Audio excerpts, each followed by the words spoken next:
Hi viewers, welcome to our channel. ప్రస్తుతం మనతో పాటు ఇమ్మంది రామారావు గారు సీనియర్ జర్నలిస్ట్ ఉన్నారు. వారితో ఒకసారి మాట్లాడదాం.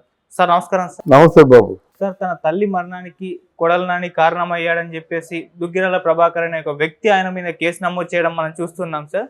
సో కొడాలి నానికి అయితే ఉచ్చు బిగిసిపోతుందని చెప్పుకోవచ్చు సార్. వరుస పెట్టి కేసులు నమోదవుతూ వస్తున్నాయి. మరి ఇప్పుడు నెక్స్ట్ టార్గెట్ కొడాలి నానేనా? ఇప్పుడు పిన్నెల్లి అరెస్ట్ అయ్యాడు, ఇంకో వైసీపీ నేత అరెస్ట్ అయ్యాడు. ఇప్పుడు మన నెక్స్ట్ అరెస్ట్ అవ్వబోయేది కొడాలి నానే అంటారా సార్? అలాగ అడగొచ్చు, లేకపోతే మీరు ఇంకొక వ్యంగ్యంగా అడగవచ్చు. నెక్స్ట్ జగన్మోహన్ విజిట్ కొడాలి నాన్నేనా ఇల్లునే విజిట్ చేస్తాడా? అలాగే అంటే దాని ధర్మం ఎక్కడైతే ధర్మం కాపాడబడుతుందో అక్కడ రాజ్యం సుభిక్షంగా ఉంటుంది.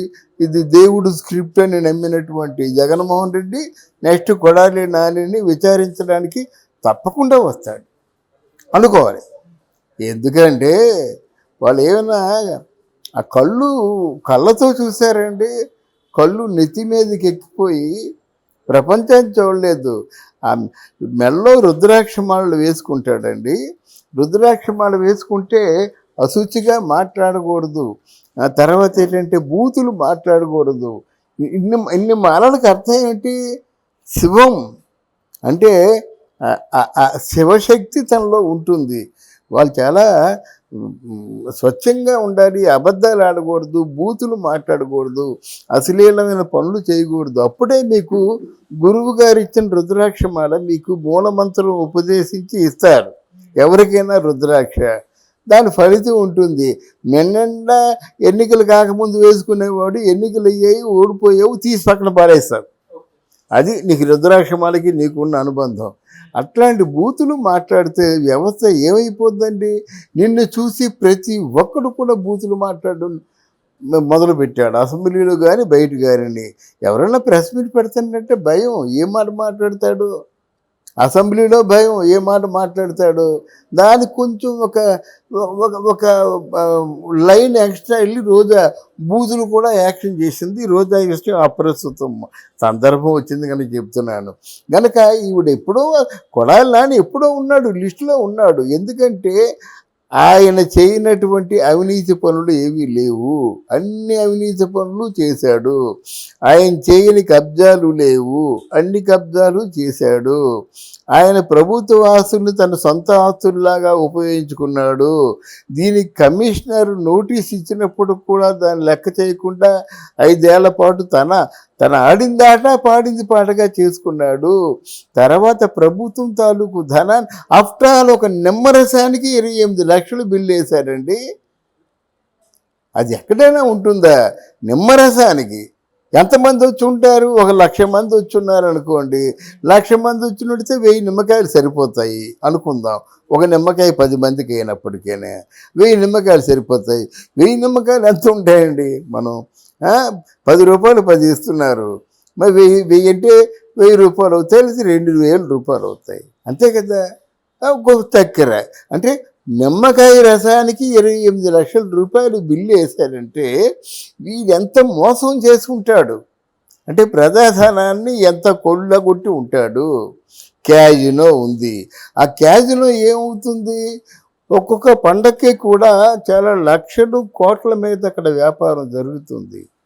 అక్కడ పేకాట రాయుళ్ళు వస్తారు. తర్వాత ఏంటంటే ఆ క్యాజినోల్లో రకరకాల వినోద కార్యక్రమాలు జరుగుతాయి. Casino is nothing but a smaller rave party. అది దాని మీద వచ్చే కోట్లాది రూపాయల ఆదాయం ప్రభుత్వానికి ఏమైనా ఇస్తున్నారు? ఆయన మున్సిపల్ కార్పొరేషన్ వాడుకున్నాడు. ప్రభుత్వానికి ఏమైనా అద్దె కట్టాడా? అద్దె కట్టలేదని మున్సిపల్ కమిషనర్ నోటీస్ పంపించాడు. దీనికి సమాధానం ఇచ్చాడా? కొన్ని ఏమిటయ్యా ప్రభుత్వ ఆస్తుల్ని నీ సొంత ఆస్తుల్లాగా ఉపయోగించుకుంటున్నామని చెప్పి సంబంధిత చీఫ్ మినిస్టర్ ఏమైనా సంజాయిషి అడిగాడా? ఇండి కేసులు ఉన్నప్పుడు ఇంకా ఆలోచిస్తున్నారు. ఖచ్చితంగా ఎవరికైనా చట్టం ఎప్పుడైతే స్ట్రిక్ట్గా ఉందో, చట్టం ఎప్పుడైతే నేరస్తుని కఠినంగా శిక్షిస్తుందో, అంటే ఆ శిక్షించే వాడి మీద ఖచ్చితంగా మనం చెప్పడం కాదు, కానీ ఆయన దారిలో వెళ్తున్న కొంతమంది ఉంటారు, వాళ్ళు బాగుపడతారన్నమాట.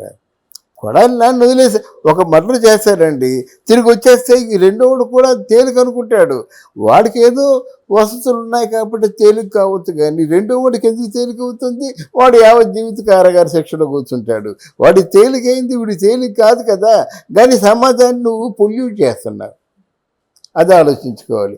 ఆ దుగ్గిరాల ప్రభాకర్ అనే వ్యక్తి కేవలం కొడాలి నాని మూలంగానే తన తల్లి చనిపోయిందని చెప్పేసి తాజాగా కంప్లైంట్ ఇవ్వడం కూడా జరిగింది. ఇవి ఎలాగుంటాయంటే, ఎవరైనా ధైర్యం చేసి కంప్లైంట్ ఇస్తే దాని వెనకే 4 కంప్లైంట్లు వస్తాయి. ఇండివిజువల్గా ఏ ఒక్కరు కూడా కంప్లైంట్ ఇవ్వడానికి భయపడుతున్న వాళ్ళు, ఆయన మీద కేసులు 4 ఉన్నాయని తెలిస్తే ఆ పాత కేసులన్నీ బయటపడతాయి అన్నమాట.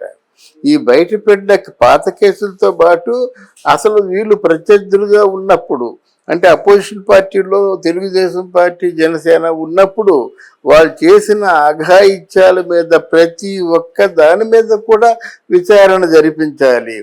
ఆయన చేసిన అఘాయిత్యాల్లో పెద్ద అఘాయిత్యం ఏంటంటే క్యారెక్టర్ అసాసినేషన్. అదేంటంటే, ఆయన వల్లభనేని వంశీ కలిసి చంద్రబాబు నాయుడు గారి సతీమణిని ఆ క్యారెక్టర్ని అసాసినేషన్ చేయడం పెద్ద కేసు మాట. ఇట్లాంటి కేసులు ఎన్నో ఉన్నాయి. అరెస్ట్ అయిన తర్వాత న్యాయస్థానానికి వెళ్తారు. ఆ కేసు తాలూకు వాల్యూని బట్టి, అంటే సాలిడిటీని బట్టి, ఆ కేసు తాలూకు స్థాయిని బట్టి శిక్షలు పడతాయి. దాన్ని ఎవరు ఇప్పుడు తప్పించే వాళ్ళు ఎవరు ఉండరు. తప్పు చేసే వాళ్ళు ఎవరైనా సరే తప్పకుండా శిక్ష అనుభవించవలసింది. దానికి పెద్ద ఉదాహరణ కొడాలి నాని. రేపో నేడు అంతేగాని Kodali Nani he can not escape from the law and orders. చట్ట పరిధిలో వాళ్ళు తప్పకుండా అరెస్ట్ చేస్తారు, తీసుకెళ్తారు. ఆ న్యాయ పరిధిలో వాళ్ళు శిక్ష వేస్తారు. దీన్ని మళ్ళీ అక్కడి నుంచి ఈయన ఇరవై మోదీ గారికి అడ్డగోలుగా ఫోన్ చేసి అంటే అరెస్ట్ని తప్పించుకోలేడు కదా, అంత సీన్ లేదు కదా. ఇప్పుడు ఒకవేళ ఈయన జగన్మోహన్ రెడ్డి గారు మాకు చెప్తే నాకే కేసు ఉందిరా బాబు, నేను ఎలా తప్పించుకుందాం అని చూస్తున్నాను ఆయన అంటాడు. కానీ తప్పదు, ఇరుక్కున్నాడు అన్నమాట. ఇరుక్కున్నవాడు, తప్పు చేసేవాడు ఏ గొయ్యి అంటే ఎవరు తీసిన గోతులో వాళ్ళే పడతారు. ఏ తప్పు చేస్తే ఆ తప్పు చేస్తే మనం శిక్షించబడతాం. ఇది ఎప్పటి నుంచో అనుకుంటున్న మాట. ఇది ఏదో జరిగిన 4 రోజులు, మన మాట సాగుతున్న 4 రోజులు నోటుకు వచ్చినట్టు మాట్లాడతాము. అది భగవంతుడు అంటూ ఒకటి ఉంటాడు కదా.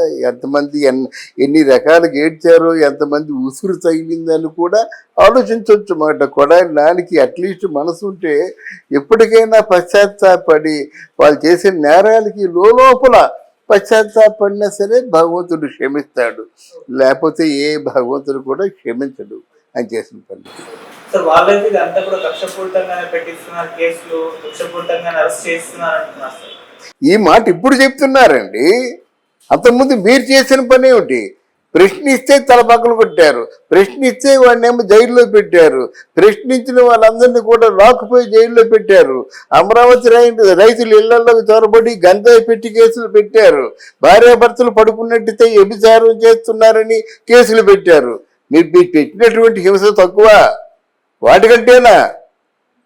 అరే, ఉన్నవాళ్ళు ఎవరైనా జనసేన కానీ, తెలుగుదేశం కానీ, అమరావతి రైతులు కానీ వీళ్ళందరూ జైలుల్లో గడిపిన వాళ్ళే కదా. అందువల్ల వాళ్ళకి ఆ మాట అనే అర్హత లేదండి. కక్ష ఏంటి? అది ఉన్నదే, వాళ్ళు చేసిన నేరాలే. ఎవరు ఏది కాదంటారు?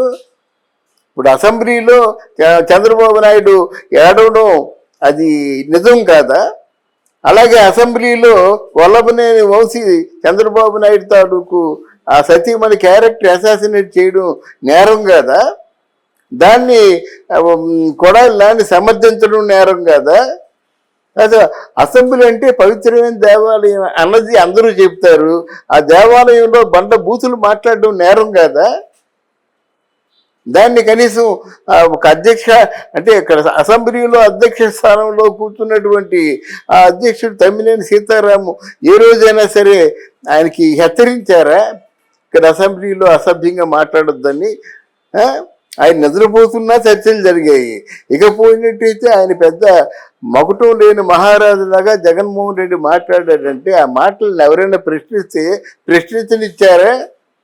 అసెంబ్లీలో నాటకాలండి, మాడ్యులేషన్తో మాటలండి. పోలవరం పూర్తి చేస్తానని ఏ విధంగా చెప్పాడు అనిల్ కుమార్ యాదవ్? నాగభూషణం మాడ్యులేషన్లో చెప్పాడు. మరి ఇదే జగన్మోహన్ రెడ్డి ఏ విధంగా చెప్పాడు? పోలవరం డెఫినెట్గా 2022 కల్లా మీకు జూన్లో కల్లా కట్టేస్తా ఉన్నాడు. మరి మీరన్ని మాటలే కదా. మీరన్ని మాటలు మీకు తిరిగి వినిపిస్తే మీకు కోపం వస్తుందా? నిన్న వెళ్ళాడు పిన్నీళ్ళ దగ్గరికి వెళ్ళి, చాలా మంచోడు కాకపోతే 4 సార్లు ఎందుకు గెలుస్తాడని చెప్తాడు. కరెక్టే, అందరూ 4-5 సార్లు గెలిచారు. మంచా చెడ్ల తీసి పక్కన పెట్టండి. ఆయన మీద ఎన్ని కేసులు ఉన్నాయి, హత్యానేరాలు ఎన్ని ఉన్నాయి. వచ్చే ముందు కూడా ఎంతమందిని ఆయన హింస పెట్టాడు. ఇంకో విషయం అండి, ఇప్పుడు మంచోడు అన్నట్టయితే ప్రతి ఒక్కడు మంచోడేనండి. మరి కేసులు ఎందుకు పెడతాడు? ఏదో ఆదాయం ఉంటుంది కదా. మరి పిన్నెల్లి రామకృష్ణారెడ్డి ఎవరికి దొరకకుండా ఒక 1 వారం రోజులు ఎందుకు తప్పించి తిరిగాడు? మంచోడు కదా, నిజాయితీపరుడు కదా. నిజాయితీపరుడు దాక్కోవలసిన అవసరం లేదు కదా. మీరే మాట్లాడతారు. అవసరం ప్రస్తుతానికి లేదు, శిక్షలు అనిపించవలసిందే.